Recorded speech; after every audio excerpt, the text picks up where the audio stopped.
कोई नहीं चाह रहा था। फिर मेरे दिमाग में था इसके अनशन को किसी तरह खत्म करवाना है, तो बहुत हल्ला मचाया।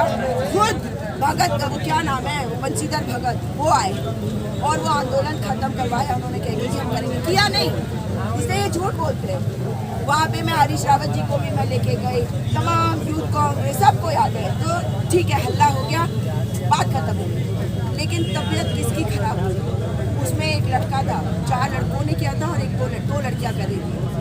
और वो लड़की जो बच्चे को दूध पिला रही थी और जो 4 लड़के थे उसमें से 2 लोगों की तबीयत आज भी बहुत खराब हो चुकी है, उनके लिवर पे इफेक्ट होता। इसलिए मैं आप लोगों को कह रही हूँ, मतलब मैं क्यों रोकूंगी आपको? मैं थोड़ी चाहूँगी कि आपकी तबीयत खराब है ना, मैं तो ये चाहूँगी कि आपको सोल्यूशन मिले। लेकिन अगर क्रमिक अनशन से सोल्यूशन मिलता है तो वो काफ़ी होना चाहिए। बेटा तुम लोग यहाँ बैठे हो, यही काफ़ी होना चाहिए सरकार की नींद खोलने के लिए। लेकिन अगर नहीं सुन रहे हैं, हम एक स्टेप से दूसरे स्टेप पे जाते हैं, दूसरे से तीसरे में, उससे क्या होता है? हमारे ऊपर असर हो रहा है, उनके ऊपर असर नहीं हो रहा। हमें कुछ दिल्ली में घूम रहे, सरकार का भी आती नहीं। एग्जैक्टली, वो आएंगे भी नहीं, इसलिए इनकी बातों में मत आओ। आउट ऑफ द बॉक्स कुछ समझो, आउट ऑफ द बॉक्स कुछ सोचने का मतलब समझते हो। कुछ ऐसी चीज सोचो जिससे इनका ध्यान भी आए तुम लोगों के ऊपर, और जितने न्यूज़पेपर्स है उनका भी ध्यान आएगा। मेन तो मीडिया होता है, मीडिया मैं हर डिबेट में जिसमें भी जाऊंगी तुम्हारी बात को उठाऊंगी।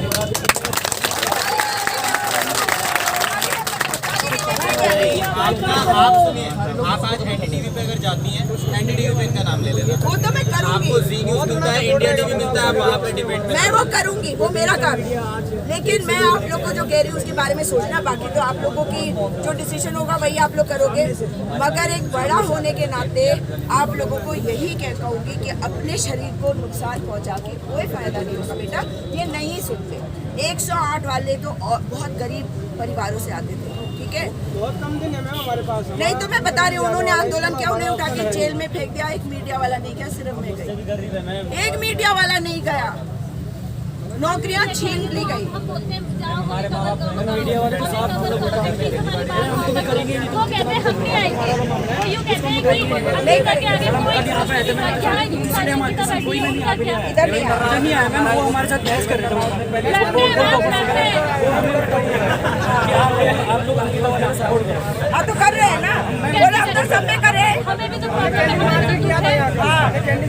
नहीं, कोई जबरदस्ती नहीं है, करो या नहीं करो, किसी की जबरदस्ती नहीं है। तुम लोग स्वार्थी हो। नहीं, उनके बोलने से कुछ नहीं होता। वो कौन होता है बोलने वाला? जो सिर्फ अंकिता को दिखा रहे हैं, या अंकिता बैठी है वो दिखाई। नहीं, इतने सारी लड़कियां हैं, इतने सारे लड़के हैं, सबकी जान कीमती नहीं है।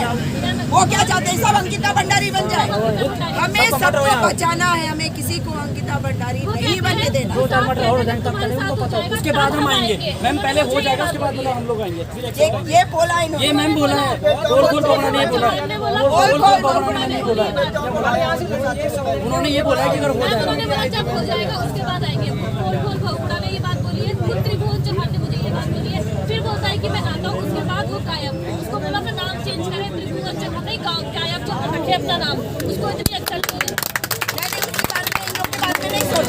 सोचना ये है मछली की आंख, ध्येय एक कि ये 228 पद जुड़वाने हैं, है ना। इसके लिए हमारा जो एम है वो है कि सरकार बात तो करे, कुछ काम तो करे। कोई आ ही नहीं रहा तो पहला स्टेप है कि कोई आगे बात तो करे। तो हमारा फोकस सिर्फ ये। मैम हम सीएम साहब से मिलेंगे, मैं नहीं, मैंने उनकी प्यारों को कॉल किया। सब एक थाली के ये हमसे मिलना इतना आसान नहीं है, हम प्रतिबंधित है। तो तुमसे मिलेगा कौन? ये बात है। एक लड़के से बोला पीआर वालों को सरकार पत्रकार कोई नहीं आ रहा, पत्रकार कोई नहीं आ रहा। यहाँ तक कि पोल भगुड़ा जी के पास हम खुद गए, हमने उनसे रिक्वेस्ट करी। वो कहते हैं जब तुम्हारे साथ हो जाएगा तब हम आएंगे। क्या हो जाएगा? हमें नहीं पता क्या आप अंकिता कवर मटर हो जाएगा। हमें भी अंकिता का दुख है, हमें नहीं पता हम एक लड़की उस चीज को फेस कर सकते हैं। पर एक बात है मैम, आज हम यहाँ बैठे हुए सड़क पर, को हमारे साथ कुछ गलत हो जाता है या हम मर जाते हैं या हमें कुछ भी हो जाता है, वॉटेवर। रोजगारी भी ना मरने से, बेरोजगारी भी मरने से कम नहीं होता मैम। यहाँ सड़कों में बैठे भूखे प्यासे, सुबह आते हैं शाम को जाते हैं, घर वालों को 50 बातें सुनाते हैं कि तुम दिन भर वहाँ करते क्या हो जब कुछ हो नहीं रहा। और हम त्रिभुवन चौहान मैंने उनके पास जाके रिक्वेस्ट करी, वो कहते हैं हम बहन अंकिता के आगे किसी को नहीं देखेंगे। तो ये क्या है? ये लड़कियाँ नहीं है, उनका जेंडर कुछ और है क्या? जेंडर क्यों अंकिता भंडारी के साथ जो हुआ वो इसीलिए तो हुआ ना। क्यों? बेरोजगारी मैम, उसके बाद बेरोजगारी थी तभी गई वो उस जंगल में काम करने के लिए। वो नौकरी को नहीं छोड़ पाई क्योंकि परिवार का इतना बड़ा जिम्मेदारी थी उसके ऊपर। अगर वो जॉब को छोड़ देती तो शायद उसके साथ ऐसा कुछ नहीं होता। और आज हम यहाँ सड़क पर बैठे, कल को हमें जॉब नहीं मिलती तो हम क्या करेंगे? हम भी तो जाएंगे किसी ऐसे रिसोर्ट में काम करने के लिए, क्योंकि प्राइवेट नौकरी करना इतना आसान काम नहीं है।